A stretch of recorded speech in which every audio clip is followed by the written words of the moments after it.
BJP सनातन के अपमान के मुद्दे को सड़क से संसद तक उठाने की तैयारी कर रही है। सोमवार को जब संसद की कार्रवाई शुरू होगी तो बीजेपी सनातन के मुद्दे पर विपक्ष को जोरदार तरीके से घेरने की कोशिश करेगी। बीजेपी इसे कांग्रेस की सोची समझी साजिश बता रही है। बीजेपी का कहना है कि राहुल गांधी ने जानबूझकर पप्पू यादव से सनातन का अपमान कराया है। संतों का अपमान किया है, भगवा का अपमान किया है, रामलला का अपमान किया है, सनातन का अपमान किया है। इसके पीछे राहुल गांधी, प्रियंका, धर्मेंद्र यादव, अखिलेश यादव और समूचा विपक्ष। आप एक सनातन के साधु संत के अपमान करें, उसके साथ साथ राम जी का जो फोटो था वो हाथ में लेकर पप्पू यादव जी ने वो नीचे जमीन पर उसको उल्टा करके रखा,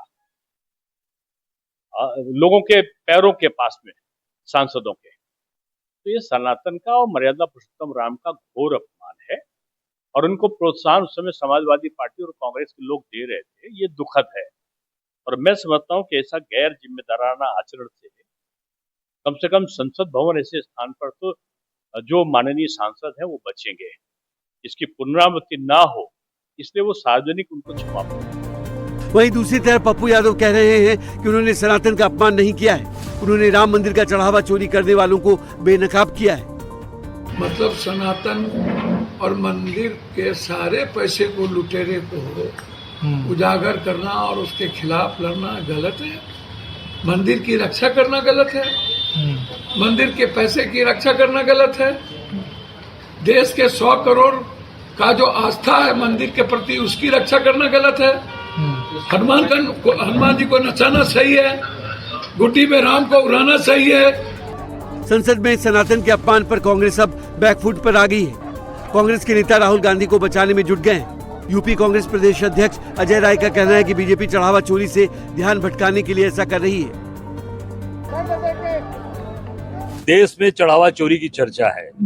जिस तरीके से भगवान राम के दरबार में आरएसएस और बीजेपी के लोगों ने चढ़ावा चोरी किया, पूरे देश के अंदर हर गांव, घर गलियारे में चर्चा है कि भगवान राम का पैसा खा गए। तो स्वाभाविक है कि चीजें वो पूरे गांव से लेकर संसद तक चीजें चल रही हैं और भाजपा के, आरएसएस के लोग वो मुकदमे कर रहे हैं, वो लोगों को परेशान कर रहे हैं।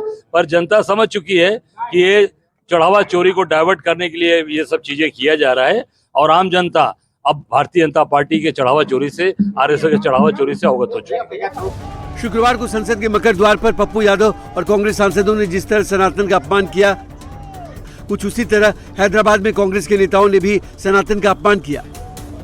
यहाँ भी एक शख्स को भगवा वेश में बिठाकर चढ़ावा चोरी करते हुए दिखाया गया। जाहिर है कांग्रेस भी चढ़ावा चोरी को तूल देकर हिंदू वोट बैंक साधने की कोशिश में लगी है। लेकिन जिस तरह सनातन के अपमान पर कांग्रेस और राहुल गांधी का विरोध हो रहा है, ऐसे में कांग्रेस का ये दांव उल्टा पड़ता दिख रहा है।